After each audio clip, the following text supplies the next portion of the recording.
Ya saudara, saya sekarang lagi di Hanie. Ini lagi bincang-bincang sama nelayan yang ada di sini. Bagaimana proses menjahit jaring?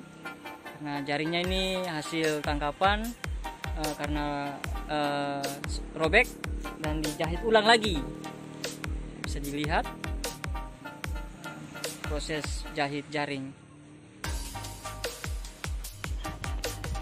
Ya, ini nelayan di Pantai Hanie, saudara-saudara.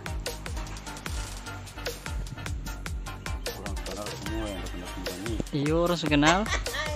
Ini dengan abang siapa, abang? Nurdin. Oh, abang Nurdin. Abang sudah lama berjaring? Sulama. Sulama itu berapa lama? Oh, dari hujan. Jadi cara menjahit seperti ini.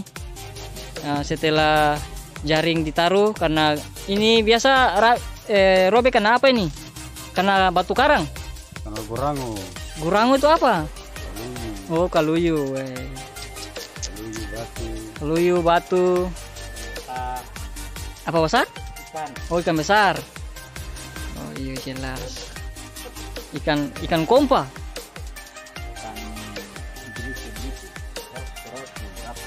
Oh, kerapu besar. Akhirnya jaringnya robek. Dan ini dijahit lagi. Proses jahitnya seperti ini. Ditambal. Capek enggak?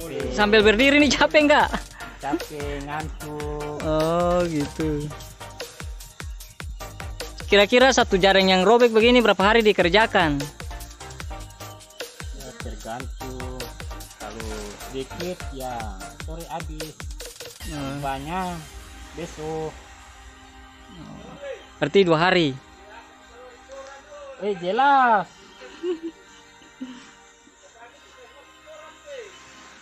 Iya, ini jaring.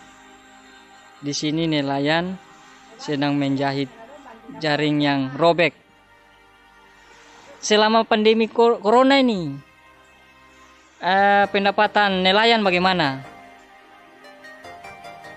Ikan lumayan banyak? Lumayan. Jadi selama pandemi ini tetap ikan ada? Ada. Lumayan Makan ada. Ongkos bawang ada. Ongkos bawang ada. Dijual di mana nih kalau dapat? Pasar mana? Ambon. Pasar Ambon, Mardika. Oh, itu. Ikan apa yang banyak dapat ini? Ikan lalosi. Ini jaringnya jaring khusus ikan apa ini? Atau sembarang ikan saja? Tabrak, lalosi, ikan bara. Sembisalai. Oh begitu. Bisa. Oke. Oh gitu. Jaringnya robek. Oke, berarti nelayan rugi. Jahit lagi. Oh gitu. Tapi kalau jaringnya ini dibeli lagi, kalau yang untuk yang sudah robek beli lagi. Habis itu disambung lagi nih. Oh, disambung. Seperti itu ya. Berarti ini pekerjaan sudah lama ya? Maksudnya jadi nelayan sudah lama sekali. Oke.